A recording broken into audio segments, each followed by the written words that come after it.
Before we can understand the sons, we must first understand the father. And the father was a force of nature.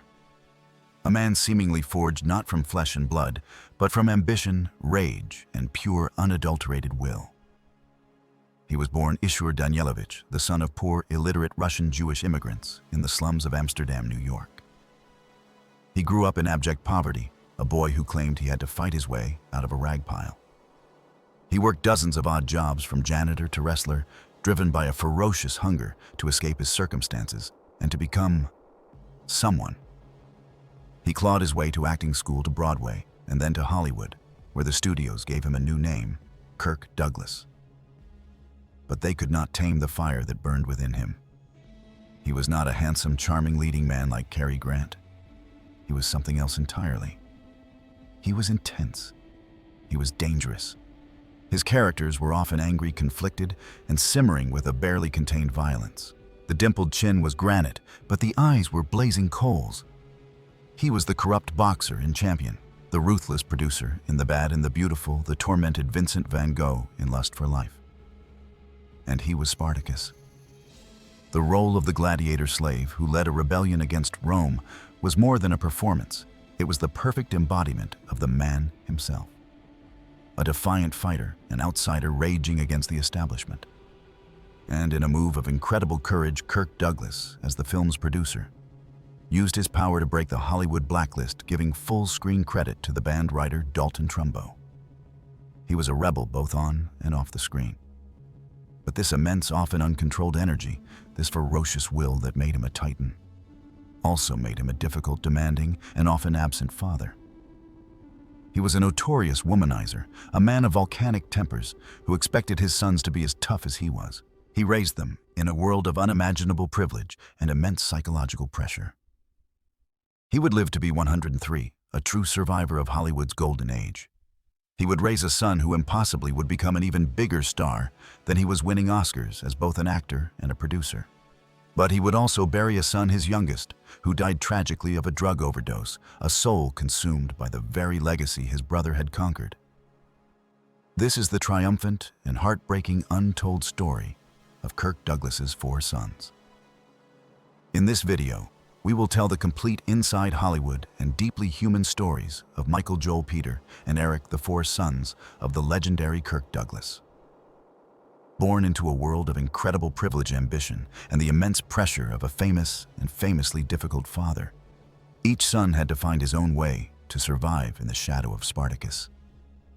Their lives are a sprawling saga of spectacular success, quiet dedication, and devastating, heartbreaking tragedy. We will explore the incredible life of Michael Douglas, the firstborn son who battled his father's dismissiveness and a series of personal demons to not only escape his shadow, but to become one of the most successful and iconic actor-producers of his own generation. We will uncover the quiet behind-the-scenes career of Joel Douglas, the second son who chose to work in the family business, but away from the harsh glare of the spotlight, becoming a successful and essential producer in his own right. We will then look at the story of Peter Douglas, the first son of Kirk's second great love story, who also became a producer and director, eventually taking the reins of his father's independent production empire. And finally, we will delve into the tragic cautionary tale of Eric Douglas, the youngest son, the one who had the looks and the desire but was ultimately consumed and destroyed by the pressures of his family name and a lifelong battle with addiction. To bring you this epic Hollywood saga, we have gone deep into decades of film history, from the studio system of the 1940s to the blockbusters of the 80s and beyond. We have read the candid, often painful memoirs and explosive interviews given by the Douglas family and chronicled their public triumphs and their very private, heartbreaking tragedies. This is the story of a Hollywood dynasty forged in ambition, steel, and survival. Number 4. Michael Douglas, conquering the kingdom. He was the son of a legend, a boy who grew up in the immense shadow of Spartacus. He was often dismissed by a father who was larger than life, a father who didn't even want him to be an actor. So how did Michael Douglas not only escape that colossal shadow, but arguably become an even bigger, more culturally significant star than his famous father, creating his own distinct Hollywood dynasty born in 1944? Michael Kirk Douglas was the first child of Kirk Douglas and his first wife, the beautiful British-American actress Diana Dill. His early childhood was not the idyllic Hollywood story one might imagine. His parents' marriage was a tumultuous one, and they divorced when he was just 7 years old. Michael and his younger brother Joel grew up primarily on the East Coast, with their mother seeing their famous and often intimidating father, mostly during holidays and summer breaks. He has spoken extensively and with raw honesty throughout his life about his difficult and complex relationship with Kirk. He described a father who was often absent, consumed by his work, and emotionally distant. A father who was openly critical of Michael's decision to follow him into acting, warning him that the business was treacherous and that he might not have the talent. He wasn't what you would call a hands-on father, Michael once stated bluntly. Michael studied drama at the University of California, Santa Barbara, a choice made in defiance of his father's wishes. He began his career in the late 1960s, taking small roles in theater and television. His big break came in 1972 when he was cast opposite the legendary Carl Malden in the popular Quinn Martin police procedural, The Streets of San Francisco. For 5 seasons and over 100 episodes, he became a household name, a familiar face on American television. But Michael had inherited his father's fierce ambition and his powerful desire to control his own destiny. While still acting on the show, he acquired the rights to a novel his father had once owned, but had failed to get made into a film Ken Kesey's counterculture masterpiece, One Flew Over the Cuckoo's Nest. In 1975, Michael Douglas, the TV star, produced the film. It was a massive critical and commercial success. It swept the top 5 Academy Awards: Best Picture, Best Director, Best Actor, Best Actress, and Best Screenplay, a feat that had not been accomplished in over 40 years. At just 31 years old, Michael had achieved a level of success as a producer that his powerful Oscar-nominated father had always craved but never achieved. He had made his mark not as an actor, but as a visionary producer. His career as a leading man exploded in the 1980s, where he defined the era with a series of iconic, morally ambiguous roles that perfectly captured the zeitgeist. He was the swashbuckling Indiana Jones-style hero in the blockbuster Romancing the Stone. He was the unfaithful husband whose weekend fling turns into a nightmare in the cultural phenomenon Fatal Attraction. And in his most famous and defining role, he was the slick, greedy, and unforgettable corporate raider Gordon Gekko in Oliver Stone's Wall Street. His performance, which won him the Oscar for Best Actor in 1987, was a perfect embodiment of 80s excess.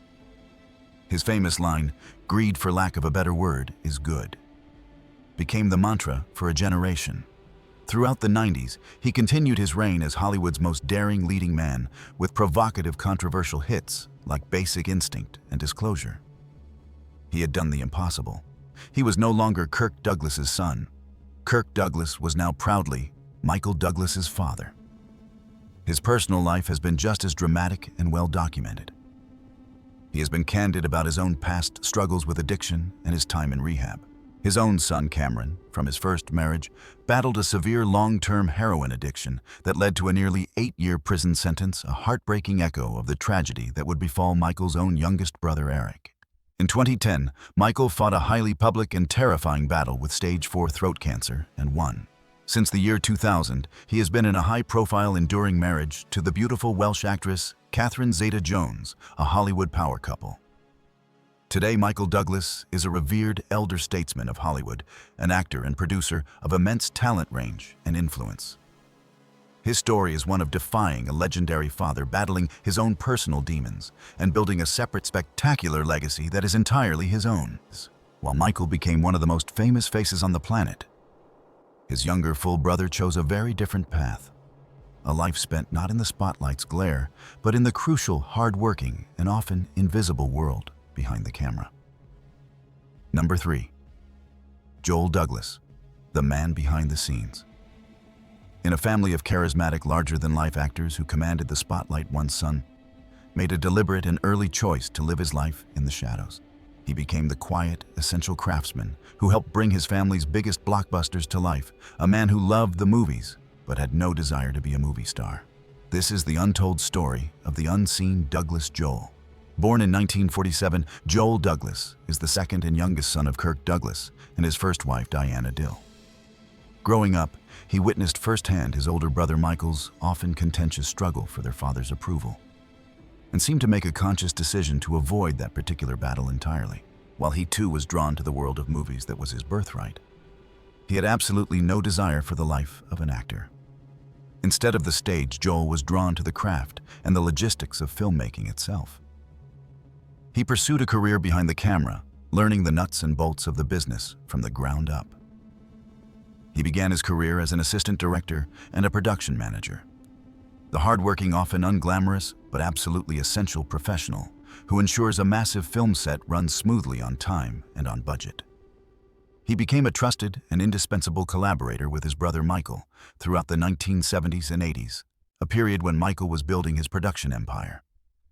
He served as a unit production manager on Michael's breakout producing hit, the Best Picture-winning One Flew Over the Cuckoo's Nest.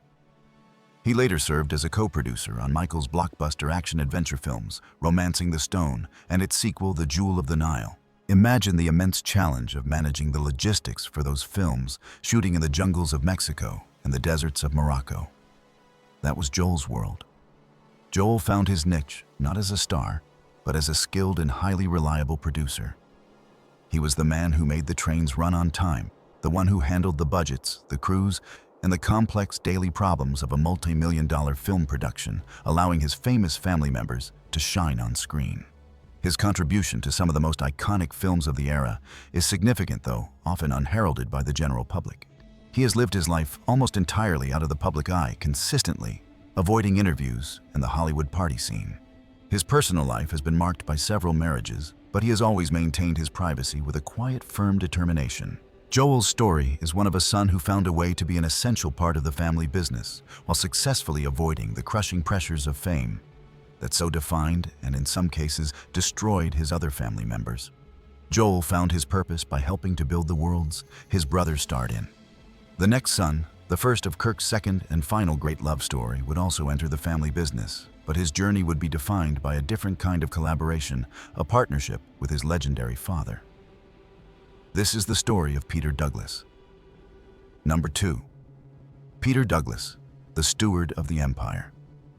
Born to Kirk and his rock, his soulmate of over 65 years, Ann Bidens, he was the son who grew up with the established global legend. He too would become a producer, but his path would lead him to tackle his father's darkest roles, to win an Emmy for their collaboration, and eventually to become the heir to his father's independent production empire. This is the story of Peter Douglas. Born in 1955, Peter Vincent Douglas was the first son of Kirk and his second wife, the formidable and intelligent German-born Ann Bidens. Peter grew up in a different family dynamic than Michael and Joel. He was raised in a stable two-parent household with an older, wealthier, and even more famous father. He was a child of the Spartacus era. Like his half-brother Joel, Peter was drawn to the production side of the business. He began his career working for his father's own independent production company, Bryna Productions, a company Kirk had bravely founded in the 1950s to gain creative control, a rarity in the old studio system, where actors were often treated like property. Peter became a successful producer and television director in his own right. His most notable film as a producer was the classic 1983 Disney fantasy thriller, Something Wicked This Way Comes, based on the famous novel by the great Ray Bradbury. But his most significant and meaningful collaboration with his father came in 1985. He produced the television film Amos, a powerful and disturbing drama about elder abuse in a nursing home. The film starred his father Kirk in a brave, unglamorous, and physically demanding role that was a world away from his tough guy image. It was a critically acclaimed performance that earned Kirk an Emmy nomination. Peter, as the film's producer, won the Emmy for Outstanding Drama Comedy Special.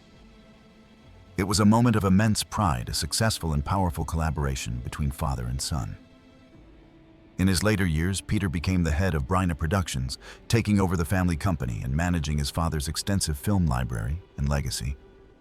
He has also been a key figure in the Douglas family's extensive philanthropic work, an endeavor led by his mother, Ann, for decades. The Douglas Foundation has donated hundreds of millions of dollars to various causes, from hospitals to schools to homeless shelters. Peter's story is one of a successor. A son who didn't just work in the family business, but who took over the reins, honoring his father's independent spirit and legacy through both film and, most importantly, through a profound commitment to charity. Peter honored his father by producing one of his most acclaimed late-career performances. But for the youngest son, the last child of the dynasty, the legacy would not be a source of collaboration or pride. It would be a crushing, inescapable weight that would lead to a heartbreaking and ultimately tragic end. Number 1. Kirk Douglas. The tragic prince, he had the famous name. He had the chiseled good looks, the Douglas chin, and he had a desperate, burning desire to follow in his father's and his brother's footsteps. But for Kirk Douglas, the youngest son, the weight of the Douglas legacy would prove to be a toxic and ultimately fatal burden. Born in 1958, Kirk Douglas was the second son of Kirk and Ann. He grew up in a world where his father was a living legend and his older half-brother Michael was becoming a major television and movie star. The pressure to live up to the family name was immense, and from an early age, Kirk felt it with an acute and painful intensity. He tried desperately to break into the family business.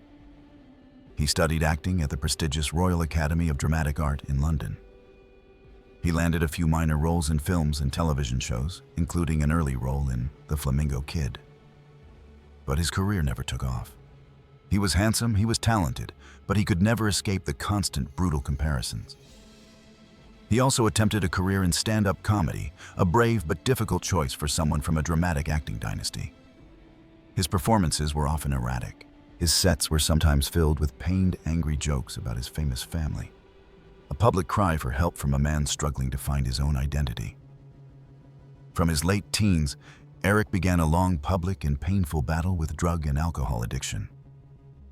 His life became a sad, repeating cycle of arrests, rehab stints, and lurid tabloid headlines. He had numerous run-ins with the law for everything from DUIs and drug possession to disorderly conduct.